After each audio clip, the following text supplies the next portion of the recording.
참 묻기도 어려면 일주일 편안하셨습니까? 묻기도. 그래도 인사는 해야 돼.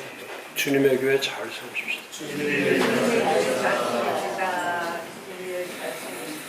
자, 오늘은 17페이지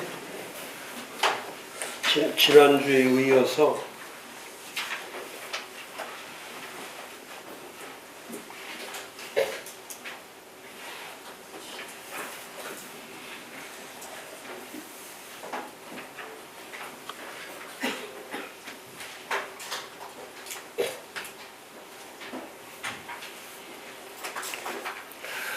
지난주에는 제가 그 한국 교회의 시스템에 대해서 시스템이 붕괴되면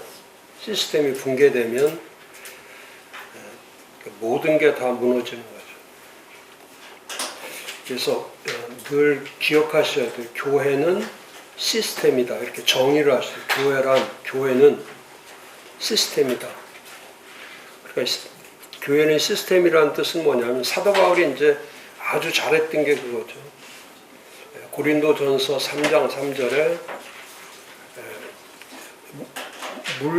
심고 물 주고 자라는, 그러니까 교회라는 거는 심는 거다.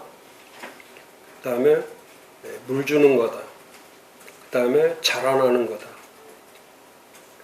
또 그 사도들이 처음 원형교회를 세울 때 그 원형교회는 날마다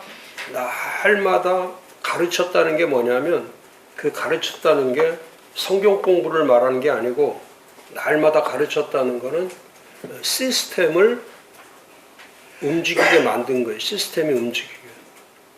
그러니까 교회 와서 자기들이 원하는 믿음 생활을 하는 게 아니고, 또 자기들이 원하는 일들을 하는 게 아니고, 또 자기들이 받은 은사만 가지고 일하는 게 아니고, 또 열심만 가지고 하는 것이 아니라 사도행전 2장 42에서 47절의 시스템대로 하는 거예요. 그대로 하는 거예요. 날마다 모여서 그 시스템이 어느 정도 이게 잘 실행되는가, 시스템이 잘 실행되는가. 이제 그렇게 잘 실행되니까 날마다 구원받는 사람들이 계속해서 늘어나는. 그러니까 그 시스템이 가동될 때 전도를 위해서 하는 게 아니고, 그 시스템이 교회라고 하는 정상적인 시스템이 가동이 되면 교회 안에든 교회 밖에든 모든 것들이 정상적으로 이게 실행이 되는 거예요. 근데 우리 오늘 공부하겠지만은 지난주에도 제가 말씀드릴 때 그런 말씀 드렸잖아요. 시스템이 없으니까 위기가 왔을 때에, 그 위기가 왔을 때에 시스템이 가동이 되면, 늘 그렇게 시스템을 가동시킨 교회는 위기가 와도 별로 그렇게 큰 타격을 입지 않아요. 그런데 전혀 시스템이 없이 그냥 종교적 그런 관습이나 그 종교적 목회를 하신 분들은 위기가 오면 교인들의 어느 때는 3분의 1, 어느 때는 절반, 그 타격이 이루 말할 수 없는 거죠. 그러니까 목회를 10년, 20년 해도 숫자도 늘어나지 않고 교회가 어떤 큰 변화가 일어나지 않는 그 이유 중에 하나가 그거죠. 또 왔다가 떠나고 왔다가 떠나고, 또 문제가 반복되고 문제가 반복되고. 근데 그걸 끊어줘야 되는데, 어느 때는 오늘도 그 얘기 하겠지만은, 그게 지속이 되면은 그게 병이 돼버리고, 완전히 병이 돼서, 이제 그런 거하고 똑같아요. 그 목회자들이 자주 바뀌는 교회는 그 체질이 그렇게 만들어져 갖고 있기 때문에 그렇게 되는 거예요. 그러니까 어떤 교회는 그 문제가 있을 때 그 문제를 제가 그러잖아요. 좋은 시스템으로 되어 있는 교회는 아무리 큰 문제가 일어나도 성도 한 사람도 떠나지 않는 방법을 선택하는 거예요. 그러니까 왜냐하면 교회라고 하는 공교회이기 때문에 이게 사유적 교회가 아니란 말이죠. 누구에 의해서 교회 안에 이런 세력들을 통해서 운영되는 그런 단체가 아니기 때문에, 그러니까 교회를 오면은 이 교회가 왜 공교회인가를 알지 못하면, 그러면 또 그 교회에 와서 전부 다 싸우는 일들이 뭐냐면 다 기득권 싸움이에요. 다 자리 싸움하고 기득권 싸움하고 또 권력 얘기하고. 그래서 교회를 오래 다니면 믿음이 더 성숙돼 가야 되는데, 오래되면 성숙함 대신 이 권위만 높아간다고 해요. 자리에 대한 권위의식만 높아가기 때문에. 그러니까 시스템이 가동이 안 되는 거예요. 그 사람들이 자리를 잡고 있기 때문에 더 이상 이 교회가 성장하는 그런 메커니즘을 갖고 가야 되는데 절대 그렇지 못한 거예요.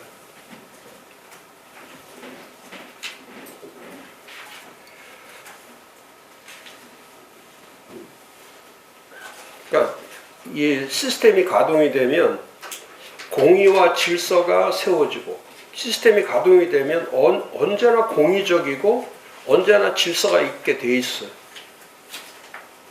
그 다음에 믿음과 신뢰가 세워져요. 시스템으로 움직이면은 믿음과 신뢰가 만들어지는 거예요. 이 줄서기를 하는 게 아니라.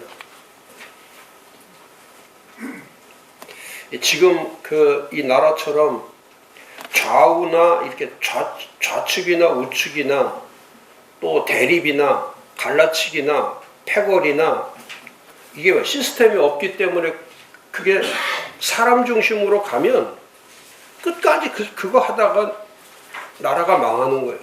나라가 망하는 거예요. 그러니까 지금 시스템을 만들어야 되기 때문에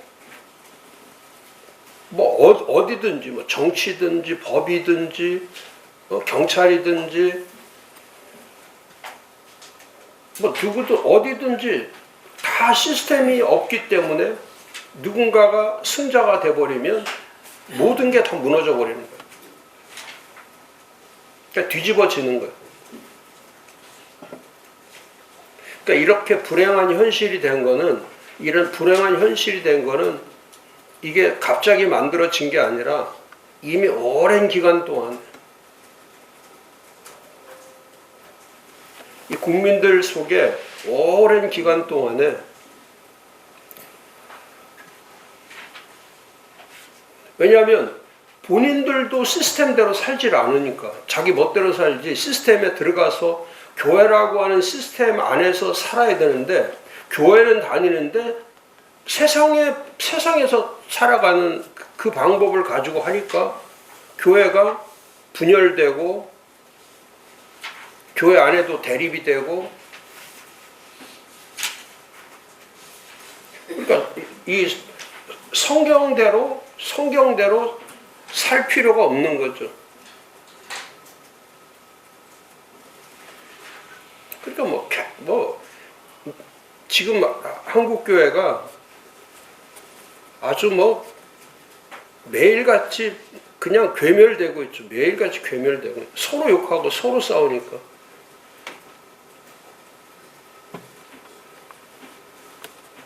그냥 아주 노골적으로 욕을 하든 노골적 매일같이. 그러니까 아휴.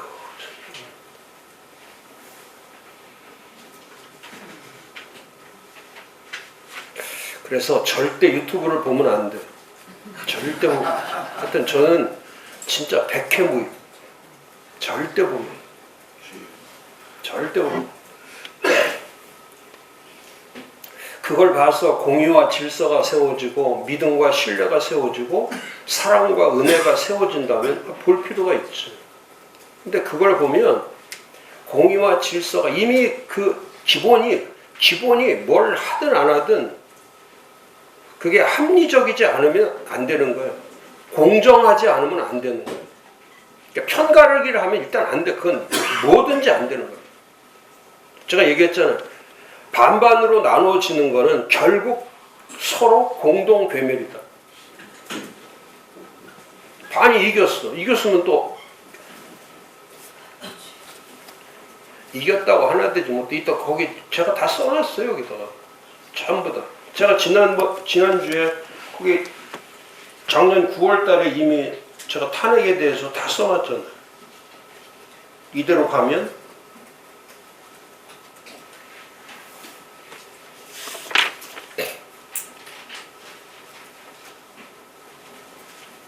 이게 부패한 집단만 되는 거예요.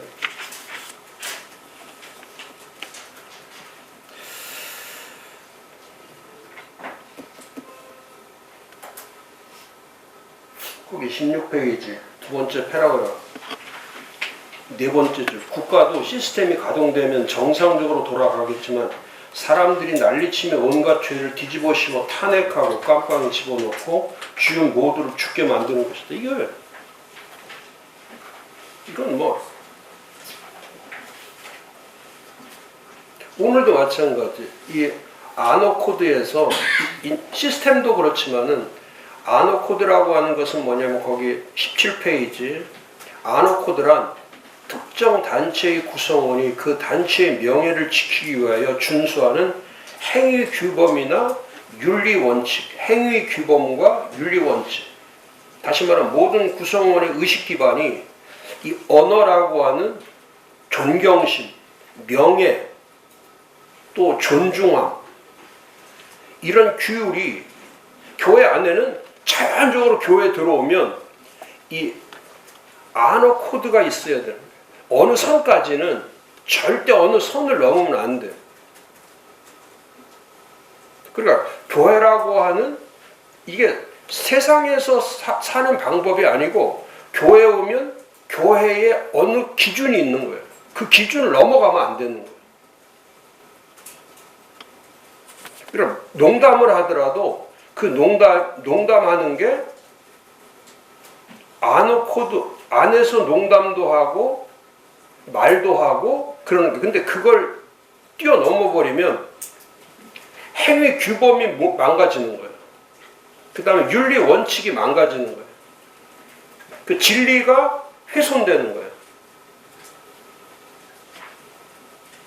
그래서 아너 코드가 이 존경심이 사라지면 서로에 대한 이 기준이 이 표준이 사라지면 교회라고 하는 기준이 사라져 버리면 이제 모든 게 붕괴되는 거예요. 괴멸되는 거예요. 지금처럼 폄하하고 폄훼하고 그냥 무조건 깎아내리고 그냥 헐뜯고 그 다음에 편향적이고 한쪽으로만 그냥 치우쳐 있고 그리고 편파적이고 공정하지 않고 자기들끼리 그냥 불법을 자행하고 악행을 저지르면서 가고 있는 것. 그게 아너 코드가 무너져 그런 거예요. 그러니까 목사는 목사에 대하여 또 교회는 교회에 대하여 또 성도는 성도에 대하여 아너 코드를 가지고 있어야지 존중하는 마음이 거기 두 번째 줄에서 세 번째 서로를 존중하는 동시에 높은 수준의 품격을 갖춘 교회 공동체가 되도록 힘쓰는 것이 중요하다. 그것을 목적으로 해야 된다. 그러니까 아너 코드가 형성된 교회들은 높은 수준의 품격이 만들어지는 거예요.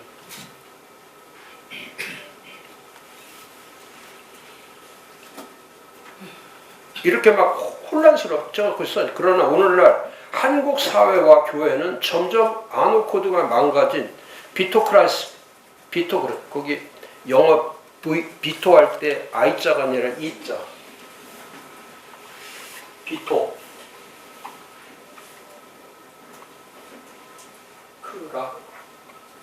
크라시.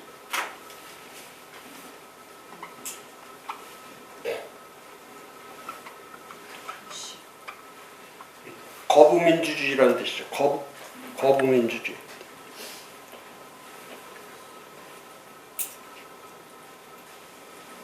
이 거부민주주의라는 뜻은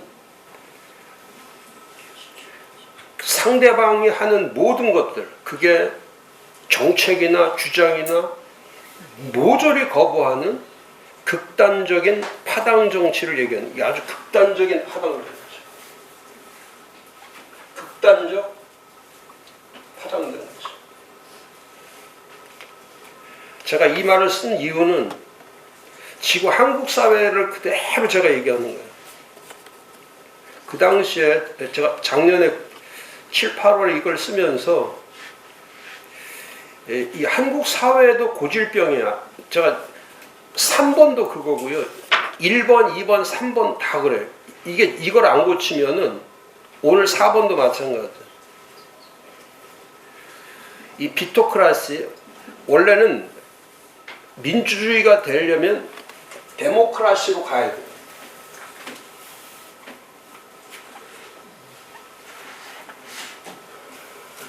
이 데모라는 것은 이 대중이 함께 가는 대중민주주의를 얘기하는 거예요. 모두가 포함돼서 정부나 통치나 정치 이런 것들이 크라시가 되는데, 이걸 크라시라고 하는데, 이 크라시가 모두를 포함한 데모라고 하는 데모가 대중을 얘기하는 거예요. 전 국민. 이렇게 일부가 법을 자기 법으로 만들어 가는 게 아니고, 그러니까 지금 대한민국은 거기 써 있는 것처럼, 즉 거부민주주의 시대가 되고 있다. 자기 지지층을 위한 상대방을 적대시하고 모든 수단과 방법을 동원해 상대방을 방해하고 비난하는 행위. 이미 한국 정치는 단순히 반대하고 저항하는 수준을 넘어 상대방을 무작정 비난하고 저주하고 증오하는 병적 수준에 이르렀다. 오늘 똑같은 거 아니에요?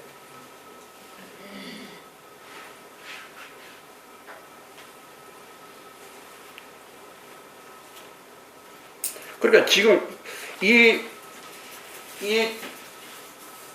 비토크라시를 말했던 게 언제냐면, 저게 미국의 2013년이에요.